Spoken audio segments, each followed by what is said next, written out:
Boston Garden was home to many great Celtic championship teams, but the 1985-86 Celtics, led by three-time MVP Larry Bird, were truly something special. They posted a franchise-best 67-15 record that season, which earned them a meeting with Michael Jordan and the Bulls in the first round of the playoffs. Coming off a foot injury in only his second year in the NBA, Jordan was faced with an interesting problem. The question is, can one man beat the Lakers, or do you need a more diversified attack today? Well, we're playing the Boston Celtics, Pat, but I think it's going to be more of a five-man game, and we really have to play a complete basketball game. I don't think one man can beat the Boston Celtics. It's hard to imagine that 6 weeks ago you were sitting on the bench. Yes, it is. It's very hard for me to imagine. I'm very happy I'm playing now, and I'm very happy that I can contribute to the team. All right, thank you. Good luck today. You don't have to remind me again that you are playing the Boston Celtics. Air Jordan's getting ready to take off. The problem is the runway is in Boston.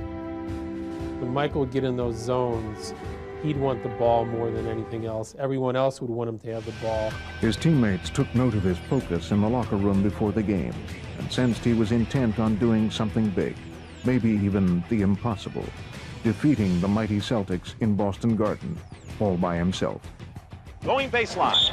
Michael Jordan, the basket good and a foul. Fantastic quickness going to the baseline. That was a pickpocket move if there ever was one. But Larry Bird's Celtics presented an imposing obstacle indeed. United by Bird's vision, they were the consummate passing team. Bill Walton had joined the Celtics that year and blended flawlessly with their chemistry in his role as sixth man. Bird from Walton. On the other hand, the Celtics fans had never really seen an individual talent like Michael Jordan. And on April 20th, 1986, he was the center of their attention, even as the Celtics center, Robert Parrish, scored for their team. Parrish gets free. And so the battle waged, with Jordan evoking hushed cries of anguish mixed with amazement from the savvy fans, while the Celtics' gritty play inspired their cheers. Who wants it? McHale! He was almost on his back. Taking the tempo away from the Celtics, trying to Michael Jordan right now. What a great shot, and a basket and a foul. You talk about Bird's sheer determination at certain points of a game. Michael Jordan has those same qualities. The Celtics could only shake their heads as they found themselves unable to shake the Jordan-led Bulls. Jordan banks it in, and Jordan with 40 points. He was in that zone of everything was going. He was making one shot better than the next. Unintimidated even by Larry Legend, Jordan let it all hang out, displaying much more than mere hang time. He revealed a complete all-around game, as Game 2 of this first-round series emerged as a classic in the making, with Jordan performing his unparalleled moves to the basket and Boston responding in tried-and-true Celtics fashion. Haynes to McHale.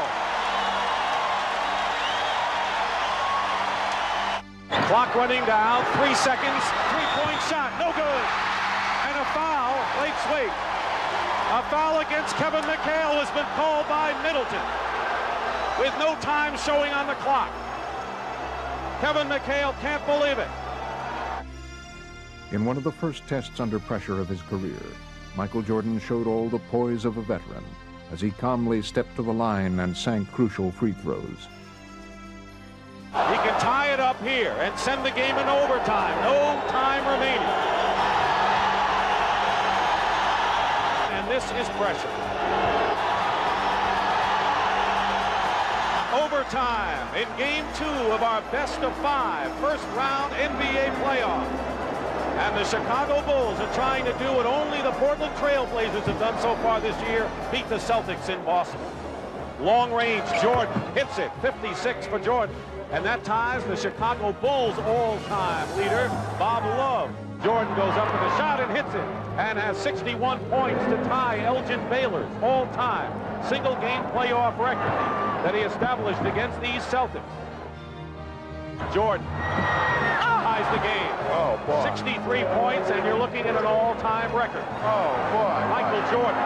After that, it took him from a star to a superstar to eventually the biggest superstar in basketball history. In the end, the Celtics prevailed. and they would go on to win the series in 3 games. But from that day forward, the history of Boston Garden would include not only the many championships of Celtic teams past, but also the remarkable playoff performance of a young Chicago Bull named Michael Jordan.